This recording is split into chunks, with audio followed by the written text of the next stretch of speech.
What's up, everybody? How y'all making out? Thanks for tuning in to the Crash Bang Boom podcast. Today's episode features drummer David Silver of Kansas City Seasoned to Risk.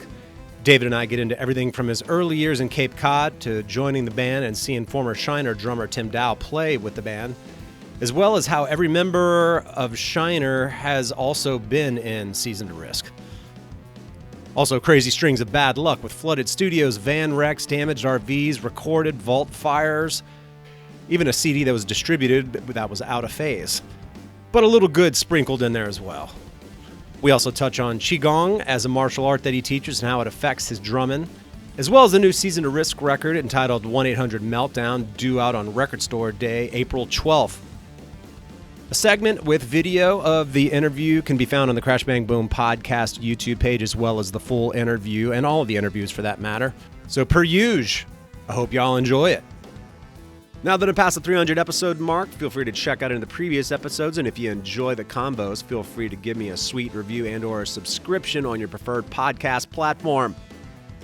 Thanks for the support over the last 9 years. It is certainly appreciated. All right, here we go. Without further ado, David Silver of Seasoned to Risk. Been wanting to talk to him for a long time, so this was a good one. Crash Bang Boom. Crowds go mad with joy.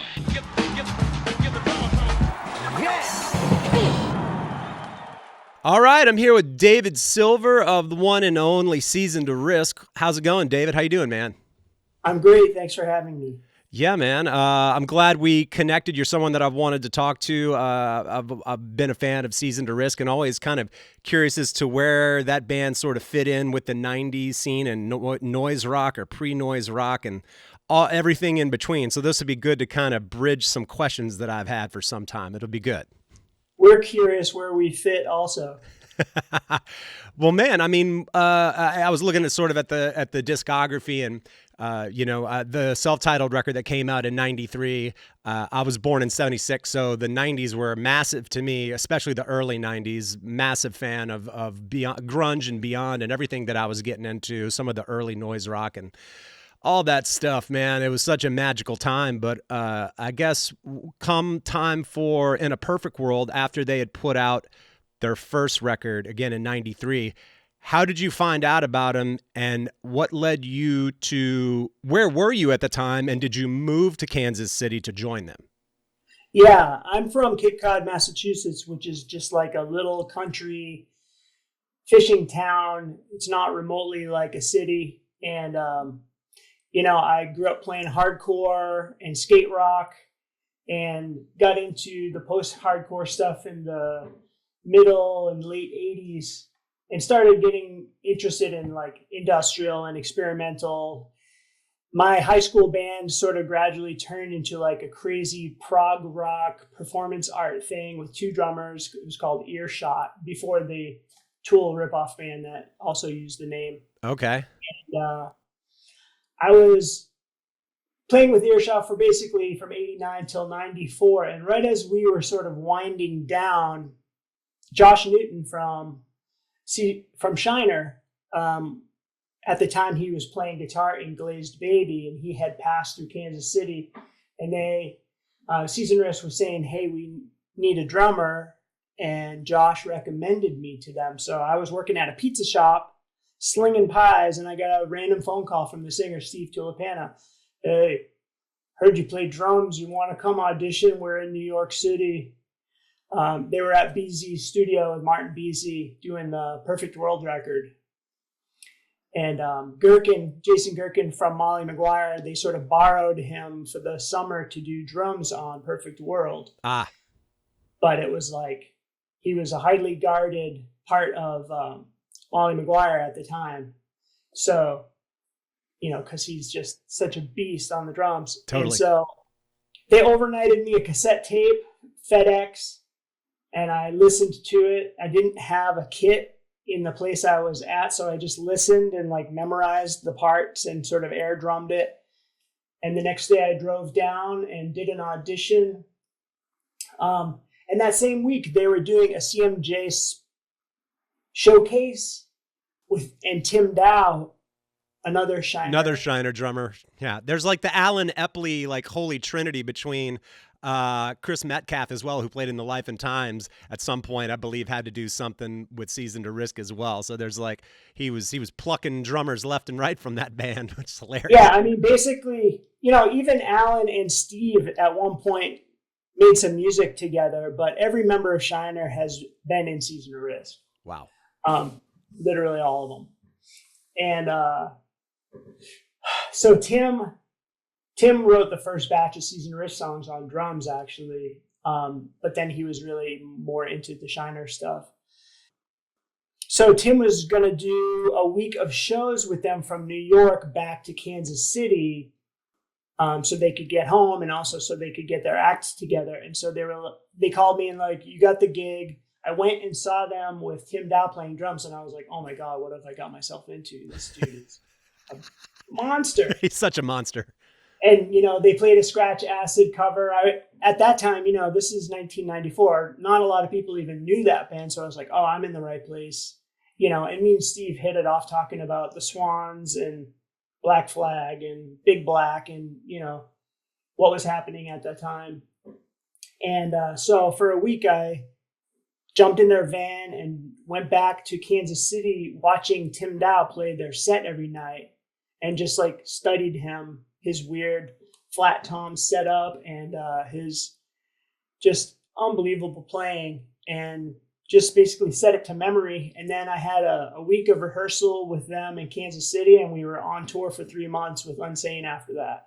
Wow. So it was a serious crash course. Wow, that's crazy. And that's like 95, 96 or so that you were on the tour with That was Unsane? the fall of 1994. Oh, wow. Okay. Yep. And so I did that tour. I went home over the holidays because I wasn't sure, that was sort of my trial period. I went home and did a record with a band called Iron Right Mangle, which is Joel Hamilton from Studio G in Brooklyn, Mm-hmm. Josh Newton, and bass player Richie Toomer. And then Steve Tulipana calls me again. Hey, dude, want to go on tour? We leave in 3 days. Oh. And I was like, what? Yes. So I was like, I quit my job. I got a plane ticket. I flew to Kansas City. I rehearsed for a day. And then we were basically on tour for the next 3 years straight. Whoa. We did another tour with the Unsane, which we got home for a few days. And then all of a sudden they were like, hey, you got picked up for the Monster Magnet and Corrosion of Conformity tour all summer for 1995. Damn. And yeah, so we went from, small club shows to suddenly playing some big halls and arenas. And I just sat and watched Reed Mullin every night, who is another legend. Dude, I'm so glad to hear you say that because I talk about him all the time. The time that I got into him was when Blind came out, and that was 91. So, of course, you've, like I mentioned, everything else that was happening in 91 between the grunge movement and everything, but you still had metal records and, obviously Metallica put out their record that year all the way down to, like, bands like Death putting out crazy stuff. But when I heard Reed Mullin's drum in particular on the Blind record, that affected my playing. I think still to this day, there's still some licks that I play, and I'm like, shit, that's just embedded in my DNA, man. Absolutely. He's just so great. And, they were kind of writing more radio friendly stuff at the time, which actually is also a great record. That Deliverance record. Yes. Is just like, why are they not more huge? Mm-hmm. But, cause they killed every night. Mike Dean on the bass. Oh my God. Yeah. What a rhythm section. And, Reed was so cool. He understood where we were as a band and how it was a big deal for us to be on this tour. So he was so generous. Like, they had endorsement deals. So every night he got brand new drum heads. And so he would give me his barely used heads from one show. Damn. And, he was constantly like sharing cymbals and sticks and just like hooking us up. And if they did an overnight drive, instead of staying in their rooms, they would give us their hotel rooms. And they were just so generous, gave us food, and they were just a blast to hang out with. So we had a really good time that summer. And then at the end of that summer, like everyone was like, grappling with the fact that all of a sudden they're in this full-time band on a never-ending tour, and they were like, I gotta pay my rent, and my girlfriend hasn't seen me in a year, and they were kind of struggling with this lifestyle. And we got picked up for a tour with Civ in Europe, and right then the guitarist was like, I really need to go home for a minute. And Paul Malinowski was our bass player at the time, decided he wanted to bail, go home, and see his long-term girlfriend, who is now his wife. They were just a really tight couple. And at the same time, he quit the band and joined Shiner because they were in between bass players. And he saw the opportunity, and you can't blame him, because what a great band that has turned into. Right. They just have continually gotten better and better. It's unbelievable. So that sort of slowed our roll for a minute. That was the beginning of 1996. And at that time, immediately we got Josh Newton to play bass. Also Shiner. Yeah. So Josh did the third record with us and did a lot of tours with us and rolled the van with us. Uh-oh. Did anybody get hurt in that? I broke the windshield with my face. Damn. But I didn't feel hurt. I was a little dazed though. Yeah, it was like January in Minnesota, and we hit a notorious patch of black ice on a really windy day. We came out from under a bridge, and the wind just hit the front end of the van and just spun it on the highway, doing 360s. And then we fell over into the median. And eventually a tow truck came and that night and righted the van. And we ended up driving it for another year and a half or so after that. We didn't realize that the frame was completely broken in half. Oh, damn. The cassette deck had not worked for like a year. And right after the crash, when we righted the van, we started it up. And the tape player was working, so we were like, oh, that's how you fix it. Got jams again. Hey. Yeah. Wild, man. Damn. Yeah, that's a lot of history and all that.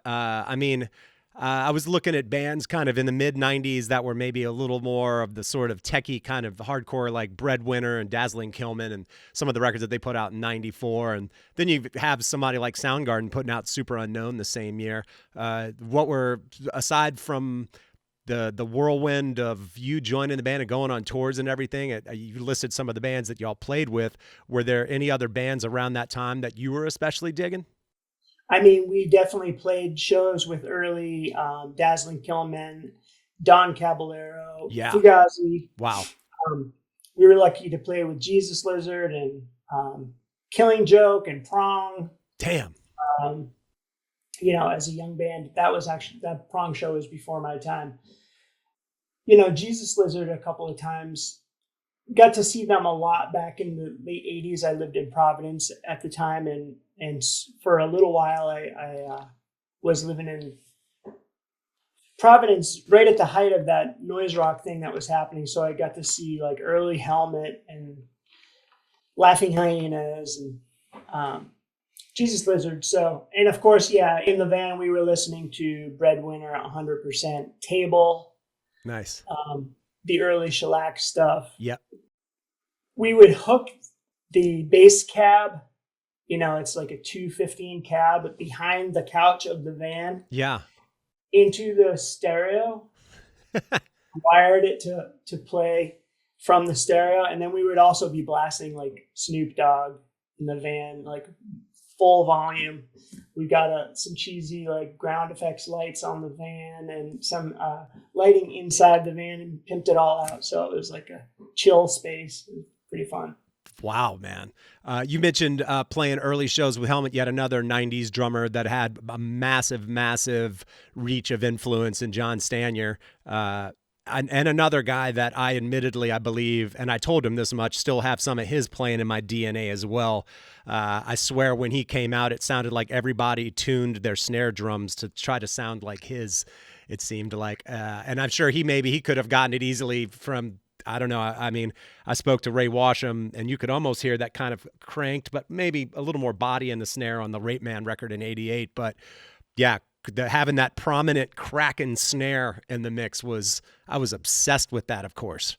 Yeah, we definitely imitated that immediately when it happened. And same with Ray Washam. I mean, I was lucky to see them in Boston. I immediately went home and added a second snare to my setup. Nice. With a piccolo tuned super high on the left.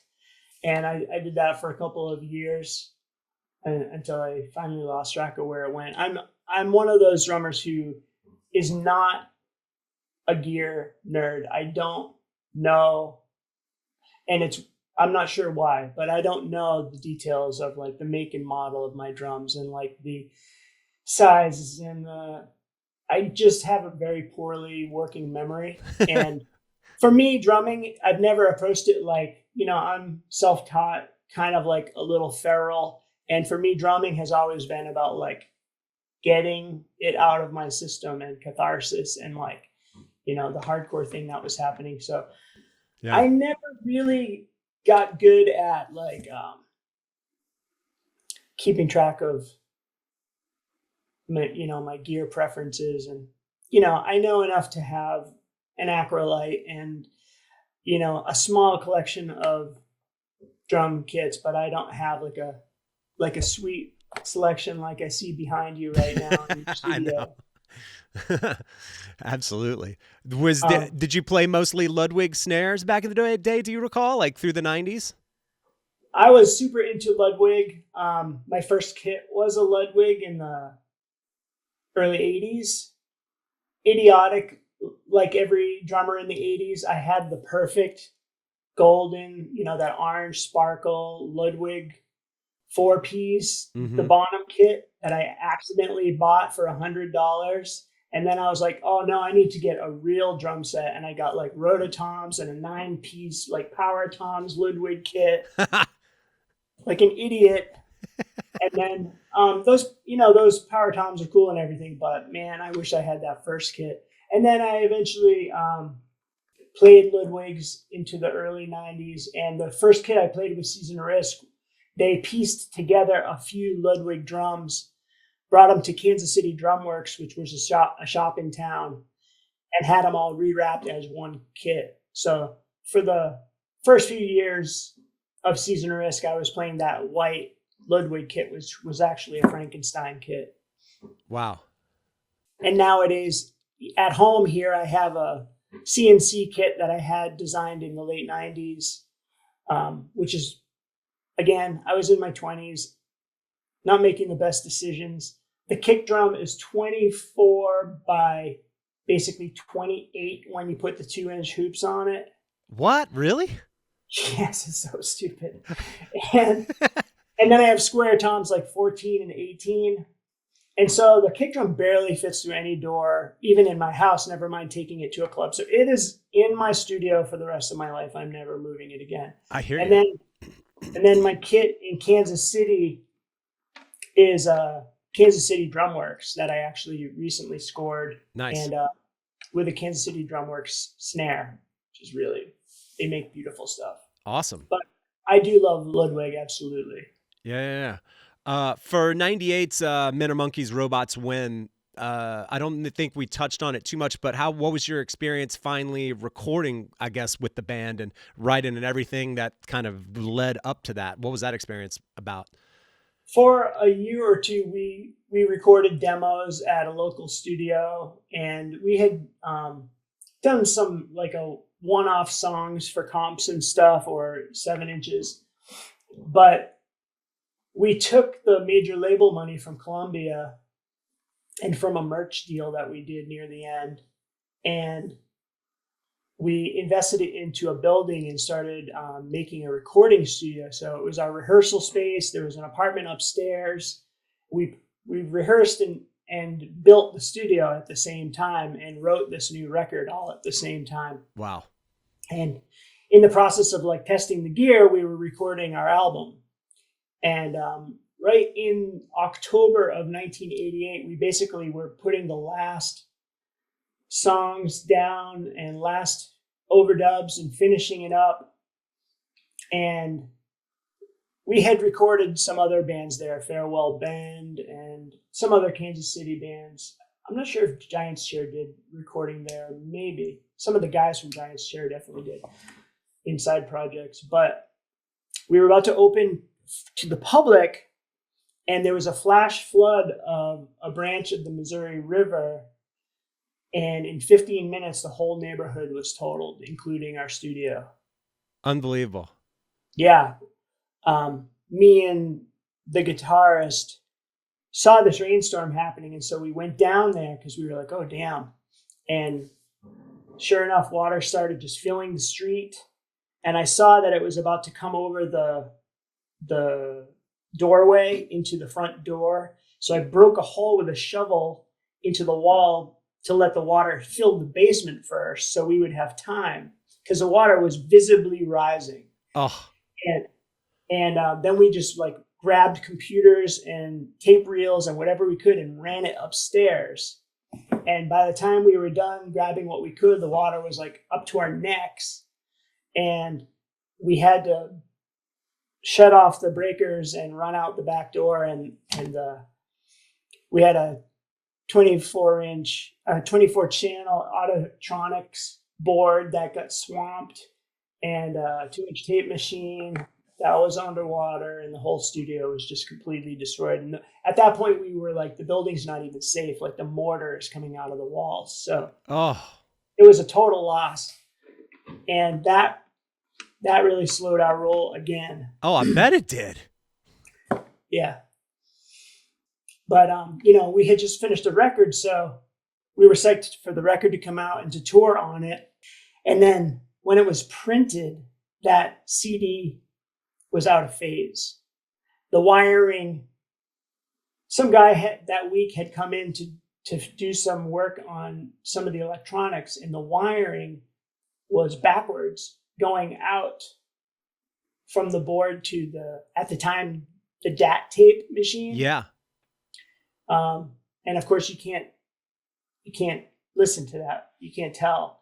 We didn't like play back the DAT before we sent it because we were registering it. So yeah, the whole print run was out of phase. So fortunately the remastered album became available online, and we also did a vinyl repress, sell that individually on our website and Bandcamp and on tour. Wow. I mean, once y'all realized, I'm assuming once you sent that DAT out to whoever you were working with on it, they were like, guys, this is out of phase. And what can you do about it at that point? No, they didn't. I wish they had, because the mix that we had, I had it on cassette and it sounded badass. They didn't catch it at the printer. So it printed, it went to the distributor, it went out to all the stores. And then we got a copy. And then we were like, why does this sound so crappy? And Dwayne is our guitarist. He's also our engineer. He now owns a new recording studio, Weights and Measures Sound Lab in Kansas City. And he was like, it's out of phase. He heard it immediately. So, we made an in-phase version that we had and gave to friends, but it never got corrected. The label was just like, it's a loss. And so we were like, all right, moving on. We just basically started writing new music. We toured for a year while we wrote new music. And at that time, Josh Newton also left to join Shiner. So we're like, what the hell? Everyone's joining Shiner. Yeah. And so at the point we had started adding a lot of electronics and synth and keyboard and some loops and stuff, and really needed it to be a 5-piece so that Steve wouldn't have to try to play guitar and sing or trigger samples or, play keyboards. And so we added 2 guys to replace Josh. Became a 5-piece, and that's been our lineup ever since 1999. Wow. Holy Yeah. moly, that is a series of incredible stories, and I'm realizing we left one out that was didn't affect y'all quite so close to home, but there was the 2008 Universal Studios fire, and weren't there some of your masters, Season to Risk masters, burned up amidst like thousands of other ones? Yeah, both of the first 2 album masters were in that fire. Damn, dude. Sony searched for backups actually even recently because we're doing some remasters soon of both of those records in the next year. And yeah, they're gone. Man, y'all have had some shit luck, if I have to say. It's true. But at the same time, we've been really lucky. You know, you can look at all of these disasters. There's also, you know, there's a fire, there's a flood. There were some very close tornadoes. We flipped the van. Our RV, we had this 22-foot RV, which got destroyed in the flood. Oh. That thing got swamped, but we fixed it up and we took it on tour, but it had no brakes. So we drove around for a year with barely functioning brakes and occasionally had small crashes because of it. Oh, damn. We rolled backwards down a hill in Seattle, a steep hill with no brakes, and fortunately we happened to hit a small sapling, which saved our lives. Damn, dude. The things you do for rock, man. Holy moly, dude. Yeah. Wow. But you know, in on the same token, we're really lucky. For instance, you know, as a band starting out, Season of Risk won like a Battle of the Bands competition and got some recording time and cut a demo. And then they gave the demo to a guy who was trying to be like a promoter, and nothing ever happened. And then they were playing South by Southwest, and this guy from Red Decibel Records in Minneapolis signed them and was like, I got a copy of your demo tape. And right at the time that they were doing a deal with Columbia, because all the major labels were like looking for the next Nirvana, and they were like, is Fetus the next Nirvana? They had no idea because they had no connection to the underground at all. So they were just throwing money at bands hoping to make it happen. So wow. Mystifyingly got signed to that major label. And about a year later, they were cleaning out the building where that promoter had been, and they found the box of Season of Risk demo tapes, and all of the tapes were still in the box, except for one, which had been mailed to Red Decibel in Minneapolis. Damn. So, lucky. All right, well, there's some luck. That's a nice turn of events for you guys. Yeah. Wow. Unbelievable, dude. I was reading as well, aside from Helmet and some of the bands that you talked about touring with, did y'all play some shows with No Means No? We did, I think, twice over the years play with No Means No. We did one, I think, in like early days, and then there was another one in around 2006. You know, I moved back home, back out east after we toured for The Shattering. You know, we did The Shattering at Blasting Room in Fort Collins with the guys from All at the time. Oh, yeah. Jason Livermore is the engineer there. And then we toured for like 2 years. And then I moved back east. And I started like flying out once or, you know, twice or 3 times a year, depending on what we had going on. And so 2006, we played a show with No Means No. Yeah, No Means No has always been in a top 5 of bands for me. Yeah. And so good. Just so perfect. Yeah, fucking machine. Their drummer, the other brother, man, such a bizarre band, kind of bizarre sense of humor, everything with it. But like when those guys wanted to play like some kind of like techie punk rock shit that was still had all the attitude and bombast, but like they could really kind of shred and write crazy parts. That band's like one of the sickest to do it. Absolutely. Yeah. Huge influence. After all the things that y'all had been through, how was the general mood of the band? Was it still like a good time? Did you enjoy it? Was there collective stress from all the shit y'all had been through, or? I mean, it's such a fun group of people. We've been through so much together, and it's like we're just constantly laughing the whole time we're together. We're all old friends and like making each other laugh despite the insane disasters that we've been through. So, when they got in touch with us and said, "Hey, do you want to come record here?" They knew we had done some tours with All, and Bill Stevenson was a big supporter and just really helpful and was into the band and wanted to help us out and knew what we had gone through. So he made it happen. And so we were just psyched to be there, and, also psyched for someone else to be at the helm for a minute and to get a clean recording of our band, but by someone who understood the aesthetic. Because you could argue that like the first album is a clean recording, but that the kind of production that happened on that first recording is a little bit like polished, like they were trying to make a noise rock band into a grunge band, and it just it's a weird fit. Right. So we were psyched about the freedom to experiment and the great production value at Blast Room. We just had a really good time there. Nice, man. Well, flash forward in almost a quarter century. If The Shattering came out 2001, now you got 1-800-MELTDOWN coming out this year, Record Store Day.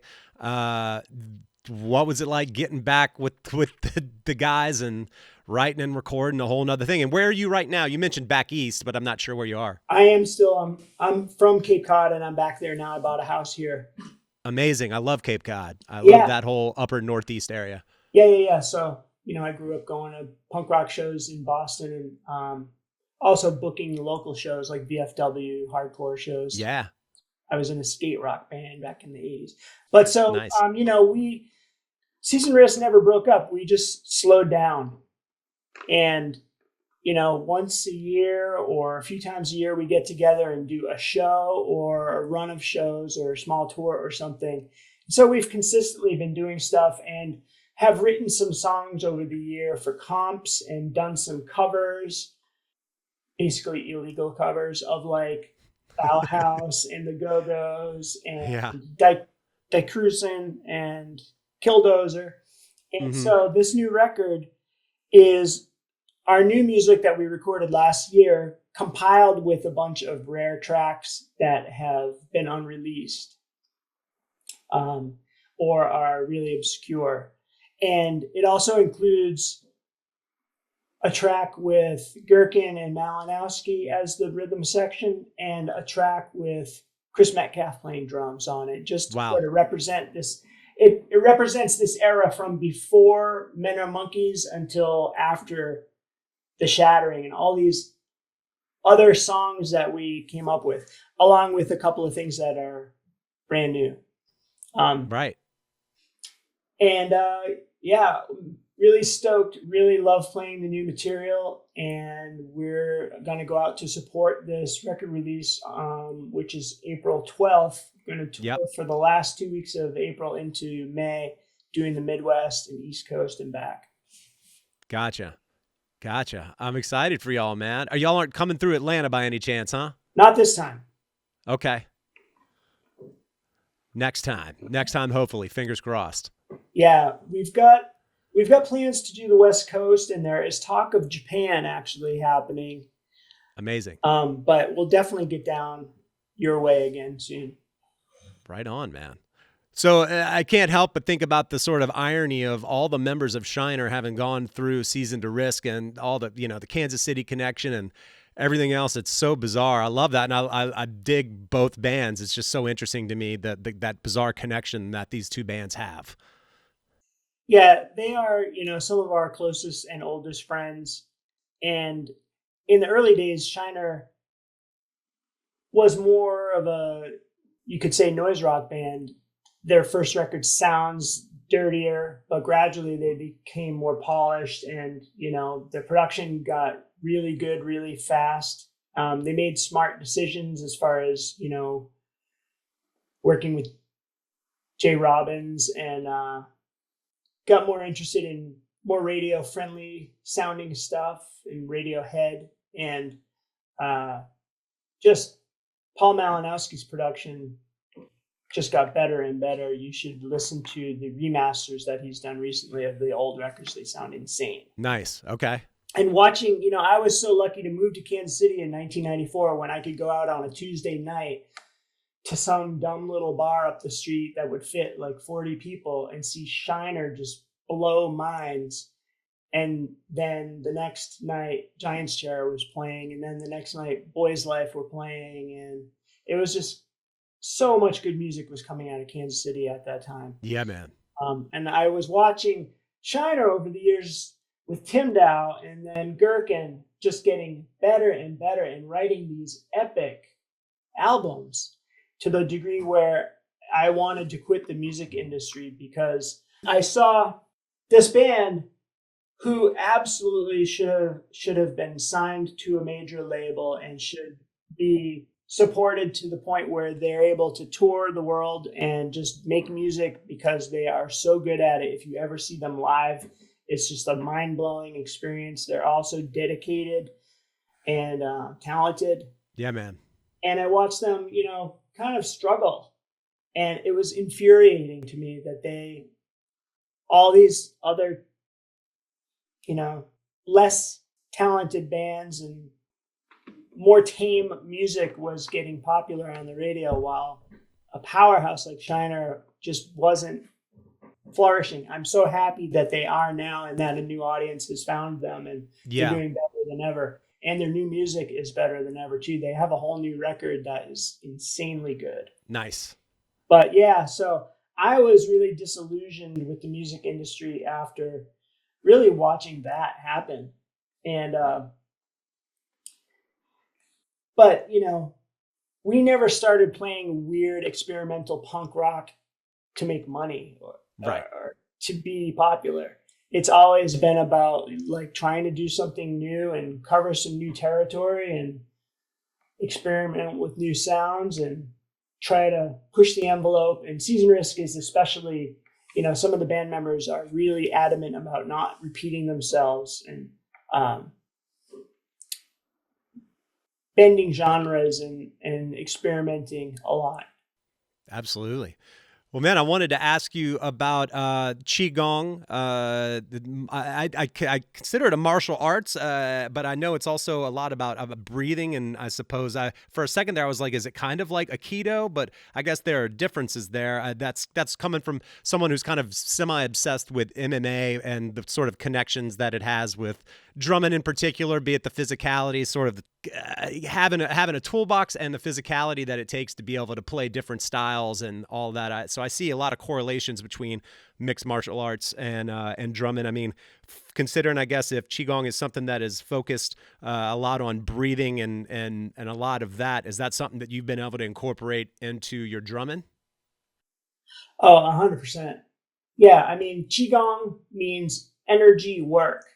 And it's this Chinese discipline that's inside of all the Chinese martial arts and really is sort of the root of all martial arts. So it's sort of the internal energy side of what's going on inside of any martial arts style.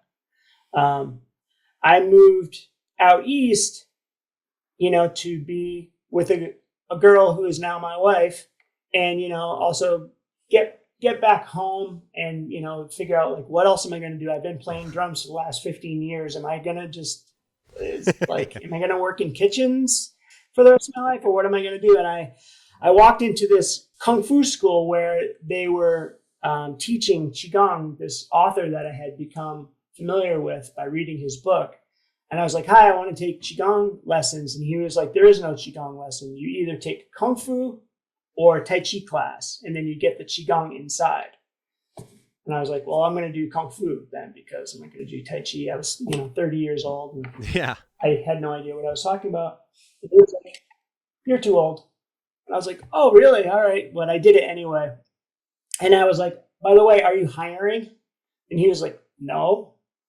And I was like, well, the reason I ask is because like I've been playing drums in a band for the last 15 years, and I've really never done anything else aside from that. But I feel really drawn to the topic of Qigong, and I feel like it's really important. And I want to learn everything that I can so I can be helpful to other people. And I talked his ear off until he finally was like, all right. He calls over to the publishing company and is like, hire this guy. And they were like, we're not hiring. And he was like, just hire him. I have a feeling about it. Damn. So I've been working there 25 years because I talked my way in the front door. I literally started in the mailroom. And then eventually the guy who was running the video department was like, I'm quitting and moving to Thailand. Anyone want to do the video? And so I took over the video department right when the industry was switching from VHS to DVD. And nobody knew how to make DVDs because it was new technology. So I just dove in and learned how to do it. And I got the first couple of martial arts DVDs onto Amazon. Beat the competition. And so, yeah, I've been producing instructional martial arts books and videos for the last 25 years. I run the video department and teach. Over time, I was so immersed in the topic that at one point, my teacher, his name is Dr. Yang Ming, is like, okay, you should take the test. I was like, what test? He's like, to get certified to teach. That's why you're here. Oh, I guess you're right. And so I passed and am certified, and I started teaching locally. I teach a few times a week for the past 20 years, basically. As a side thing. And yeah, it absolutely informs, drumming is Zen, right? You're in the moment. You can't have a lapse. You can't start thinking about something or you're going to screw up. So you're like in the present moment. It's a form of meditation. And then if you're playing some sort of heavy music for a 45-minute set, you're having to do like breath work and try not to exhaust yourself and have like endurance and perseverance and all of that and a high spirit. And, drummers are kind of like crazy anyway. Yes. So we have a lot of energy and like a lot to share, a lot to give, whatever. So, the breathing absolutely informs your playing. And it's really helpful. Yeah, I've been really lucky with Qigong as a career. I ended up doing a video with Lou Reed and his teacher, who Lou Reed was a really serious Tai Chi practitioner. The day that Lou Reed died, he was in his backyard on his chaise lounge with Laurie Anderson, his partner, and he was doing Tai Chi in the air with his hands because he couldn't really be upright anymore. He was fully dedicated to Tai Chi. So he had seen some of my videos, and one day I was out here in my front yard cutting firewood. My wife is like, David, Lou Reed's on the phone. And I was like, yeah, right. And she's like, no, seriously. And I come in and he's like, hey, David, I saw some of your videos. I want to make a video with my master, Ren Guang Yi. Come to New York and talk about it. I was like, oh my God. So I totally gushed. I was like, my high school band used to do like white light covers, and I'm like a super fan, and I loved your experimental stuff, the Metal Machine music. And he was like, oh, you're into that stuff, huh? Cool. But yeah, I was like, the best way to do this is if you narrate the video. There you go. And do the music for it. And he was like, all right. I was like, yes. So I ended up doing this project with him, and it was a really cool experience.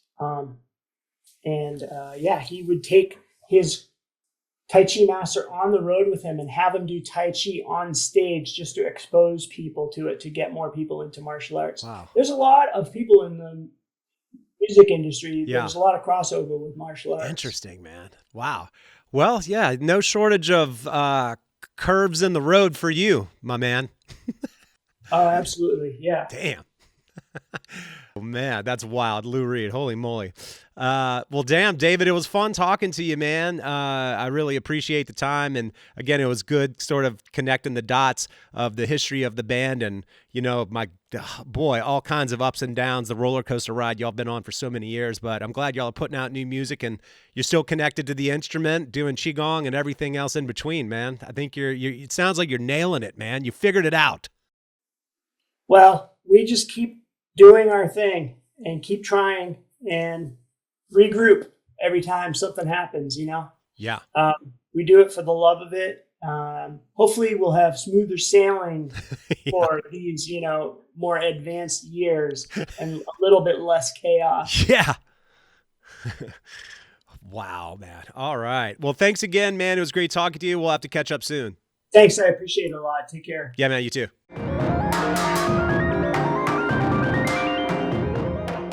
All right, everybody. Thanks for dropping in, and thanks, David, for catching up. New Season of Risk record is out April 12th. No shortage of wild history in there. Hope y'all dug it. We'll catch you on the next one as always. Crash, bang, boom.